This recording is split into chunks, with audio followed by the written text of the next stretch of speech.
Hello, ఎవరు మాట్లాడేది? Congratulations, మీరు బిగ్ గ్లాస్ కి సెలెక్ట్ అయ్యారు. నేను మీ నరకుడు Narayana. Welcome to big glass. నన్ను నమ్ముకోండి, మీ దగ్గర ఉన్న అన్ని అమ్ముకోండి. సూపర్ సార్, ఇప్పుడు నేను ఏం చేయాలి? నేను మీకు 2 టాస్కులు ఇస్తాను. అవి మీరు కంప్లీట్ చేస్తే మీరు అవుతారు బిగ్ గ్లాస్. చెప్పండి సార్. ఇక మొదటి టాస్క్, బిగ్ గ్లాస్ నుంచి మీ ఫోన్కి ఒక లింక్ వచ్చింది, దాన్ని క్లిక్ చేయండి. ఓకే, క్లిక్ చేశాను సార్.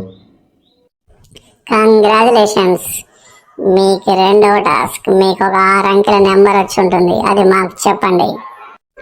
ఓకే, 033665. కంగ్రాచులేషన్స్, మీ 2 టాస్కులు విజయవంతంగా పూర్తయ్యాయి. ఇప్పుడు మీరు పూర్తిగా అయ్యారు loss. Welcome to big glass. నా కన్ఫర్మేషన్ కాల్ కోసం వెయిట్ చేస్తూ ఉండండి. మీ నరకుడు నారాయణ సైనింగ్ ఆఫ్. నా బ్యాంక్ అకౌంట్ మొత్తం 0 అయింది. ఒరే నరకుడు నారాయణ, నన్ను ఇలా నరికేవారా నీ అయ్యా? Please subscribe.